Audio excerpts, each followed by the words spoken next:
Welcome viewers. Recently, a photo has surfaced of former President Donald Trump standing alongside an alleged Philadelphia mobster.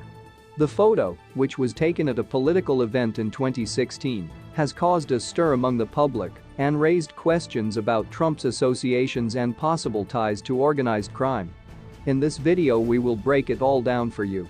But before we continue, please take a minute of your precious time to hit the subscribe button below and turn on the notification bell to get the latest update from us.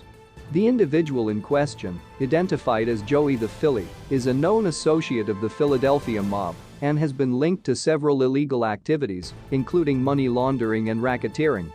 The revelation of this photo has led many to question why Trump would associate with such a figure and whether or not he had any knowledge of Joey the Philly's criminal activities. Trump and his team have not yet commented on the photo or the allegations of association with organized crime. However, critics have pointed to this as yet another example of Trump's questionable judgment and lack of moral principles. This revelation has also sparked a larger conversation about the influence of organized crime in American politics. Many have expressed concern that such associations could lead to corruption and undermine the democratic process. It is important to note that Trump has not been charged with any crime related to this photo or his alleged association with Joey the Philly. However, the photo and the allegations raise serious questions that warrant further investigation.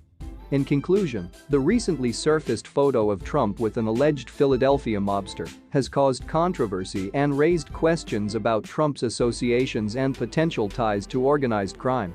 It has also sparked a larger conversation about the influence of organized crime in American politics and the potential for corruption.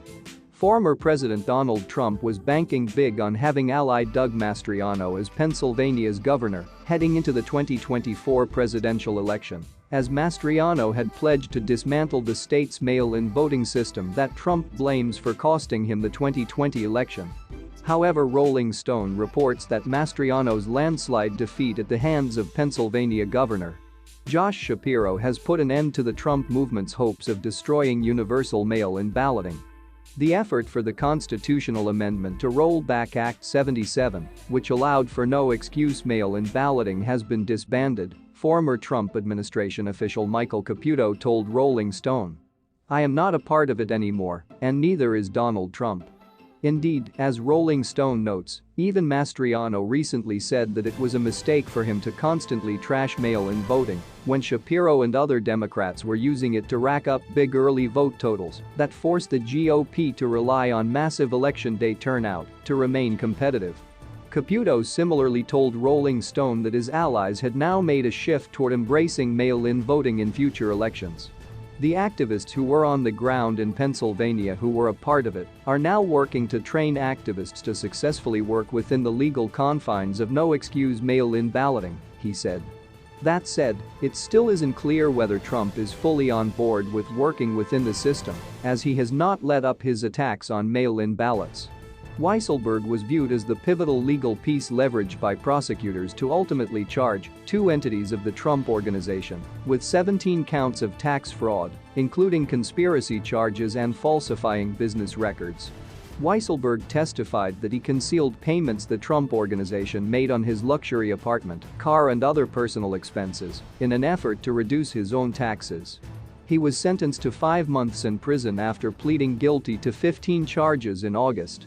"I've got a 75-year-old man who has never been in trouble before, sitting in prison over not paying a small tax on the use of a company apartment, a company car, or his grandchildren's education, etc., while drug dealers and murderers freely roam the sidewalks of New York, with nothing being done to stop them," Trump wrote Monday on Truth Social.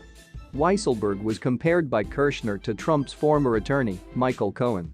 "Everyone around Donald Trump, his fall guys, his foot soldiers, are paying for their crimes that they committed with him, for him, at his direction, in a conspiracy with him, some of them," Kirshner said.